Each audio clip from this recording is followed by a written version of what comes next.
চুয়াডাঙ্গায় টানা 4 দিন ধরে দেশের সর্বোচ্চ তাপমাত্রা রেকর্ড করা হয়েছে। রোদ্রের তাপে খোলা ছাদেই ভাজা যাচ্ছে ডিম। আজ মধ্যপ্রাচ্য বা আফ্রিকার যে কোনো শহরের চেয়েও বেশি বাংলাদেশের রাজধানীর তাপমাত্রা। গরমের তীব্রতা এতটাই বেশি যে সূর্যের তাপে গলে গেছে রাস্তার পিচও। বাংলাদেশ এমন একটি দেশ যে দেশটিতে গরমকালে প্রচুর পরিমাণে গরম পড়ে, আর শীতকালে এত পরিমাণ শীত পড়ে যে শীতের জন্য থাকাই যায় না। এমন শীত যে শীতের চোদনে আমরা দাঁড়াতে পারছি না।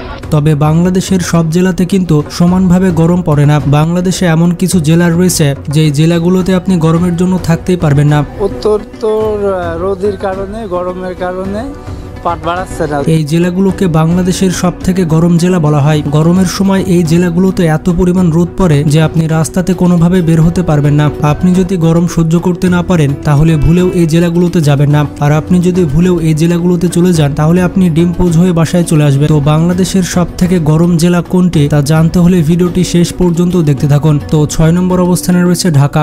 আজ মধ্যপ্রাচ্য বা আফ্রিকার যে কোনো শহরের চেয়েও বেশি বাংলাদেশের রাজধানীর তাপমাত্রা। চৈত্রের শেষ ভাগ থেকেই প্রচন্ড তাপদাহে বিপর্যস্ত জনজীবন।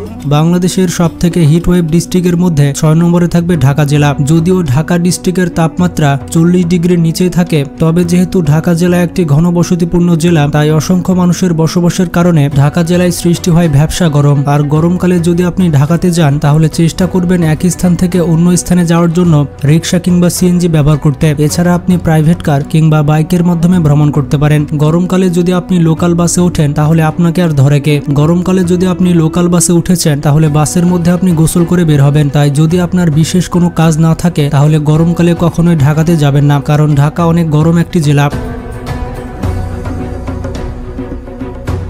এরপর 5 নম্বর অবস্থানে রয়েছে পাবনা। বাংলাদেশের সব থেকে গরম জেলাগুলির মধ্যে 5ম অবস্থানে থাকবে পাবনা। উত্তর রোদের কারণে, গরমের কারণে পাট বাড়াচ্ছে না। গরমকাল আসলেই পাবনা জেলার তাপমাত্রা গিয়ে দাঁড়ায় 40 ডিগ্রি সেলসিয়াস, আর সেই সাথে প্রচন্ড গরমে পাবনা জেলার জনগণ অতিষ্ঠ হয়ে পড়ে। বাসাতে যদি কোনো বৃদ্ধ লোক থাকে তাহলে গরমের জন্য আরো বেশি অসুস্থ হয়ে যায়। আপনি যদি গরম সহ্য করতে না পারেন তাহলে গরমকালে পাবনা জেলাতে যাবেন না। পাবনা জেলাতে গরমকালে এত পরিমাণ রোদ পড়ে যে আপনি রাস্তাতে বের হতে পারবেন না। ধানের খেতে পানি নেই, টিকল পানি উঠতে না, আম গাছে সব আম টাম ঝরে যাচ্ছে। এরপর 4 নম্বর অবস্থানে রয়েছে চুয়াডাঙ্গা। চুয়াডাঙ্গায় টানা 4 দিন ধরে দেশের সর্বোচ্চ তাপমাত্রা রেকর্ড করা হয়েছে।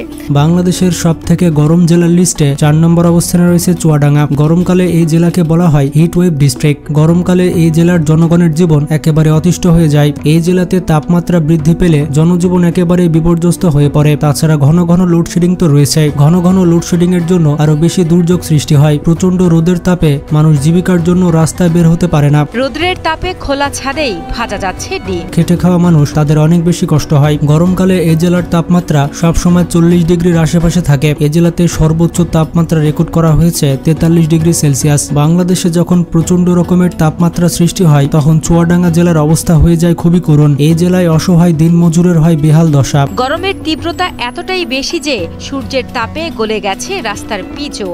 এই জেলাতে এত বেশি গরম পড়ে যে গরমের কারণে মানুষ অসুস্থ হয়ে যায়। তাই আপনি যদি গরম সহ্য করতে না পারেন তাহলে চুয়াডাঙ্গা জেলা ভ্রমণ থেকে বিরত থাকুন। প্রায় 2টা-3টা পর্যন্ত প্রচুর তাপ থাকছে চুয়াডাঙ্গায় এরকম। এরপর 3 নম্বর অবস্থানে রয়েছে যশোর। আজকে 41.2 ডিগ্রি সেলসিয়াস সর্বোচ্চ তাপমাত্রা রেকর্ড করা হয়েছে যশোরে।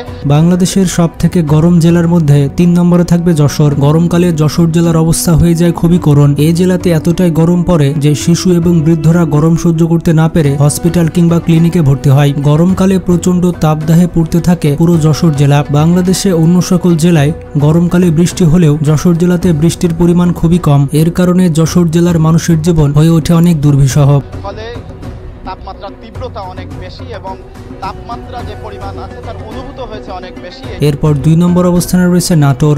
বাংলাদেশের সব থেকে গরম জেলাগুলির মধ্যে নাটোর থাকবে 2 নম্বর অবস্থানে। নাটোরের লালপুরকে বলা হয় বাংলাদেশের সব থেকে গরম জায়গা। গরমকালে নাটোর জেলাতে এত বেশি গরম পড়ে যে আপনি রাস্তায় ঠিকমতো দাঁড়াতেই পারবেন না, এবং নাটোরের গড় তাপমাত্রা থাকে 40 ডিগ্রি সেলসিয়াস। গরমকালে এই জেলার মানুষের অবস্থা অনেক খারাপ হয়ে যায়। প্রচন্ড রোদের তাপে মানুষের স্কিন পুড়ে যায় আর মানুষ অসুস্থ হয়ে পড়ে। এরপর 1 নম্বর অবস্থানে রয়েছে রাজশাহী। বাংলাদেশের সবথেকে গরম জেলা বলা হয় রাজশাহীকে। যেমনটা জানেন, রাজশাহী জেলা আমের জন্য বিখ্যাত এবং এই জেলাটি বাংলাদেশের সবথেকে পরিষ্কার জেলা। গরমকালে রাজশাহী জেলার তাপমাত্রা থাকে 40 ডিগ্রির উপরে। প্রতিদিন যদি 40 ডিগ্রি তাপমাত্রা হয় তাহলে সেই জেলার মানুষ কি কষ্টে জীবনযাপন করে তা হয়তো আপনি বুঝতে পারছেন। গরমকালে রাজশাহী জেলাকে গরম চুলা বললেও ভুল হবে না। গরমের কারণে এই জেলার সাধারণ মানুষের জীবন একেবারে কাহিল হয়ে পড়ে। গরম এবং রোদের কারণে তারা রাস্তায় বের হতে পারে না এবং জীবিকাও নির্বাহ করতে পারে না। রাজশাহী জেলার সর্বোচ্চ তাপমাত্রা রেকর্ড করা হয়েছে 45.1 ডিগ্রি সেলসিয়াস। এই তাপমাত্রাতে রাস্তায় ডিম পড়লে ডিম পোজ হয়ে যাবে। এত পরিমাণ তাপমাত্রা বাংলাদেশের আর কোনো জেলাতে রেকর্ড করা হয়নি। তো যারা যারা গরম সহ্য করতে পারেন না তারা গরমকালে রাজশাহী ভ্রমণ থেকে বিরত থাকুন। তো বাংলাদেশের সবথেকে গরম জেলা কোনগুলি তা তো আপনারা দেখতে পেলেন। আপনি কোন জেলাতে বসবাস করে থাকেন এবং আপনার জেলার তাপমাত্রা কত সেটি কমেন্ট করে জানাতে ভুলবেন না। আপনাদের কমেন্টের মাধ্যমে বোঝা যাবে যে কোন জেলার তাপমাত্রা সবথেকে বেশি। ভিডিওটি ভালো লাগলে বন্ধুদের সাথে শেয়ার করতে পারেন। এইরকমই ইন্টারেস্টিং সব ভিডিও পেতে আমাদের চ্যানেলটি সাবস্ক্রাইব করে পাশে থাকা বেল আইকনটি ক্লিক করে দিন। তো ভালো থাকবেন, নিজের খেয়াল রাখবেন। আল্লাহ হাফেজ।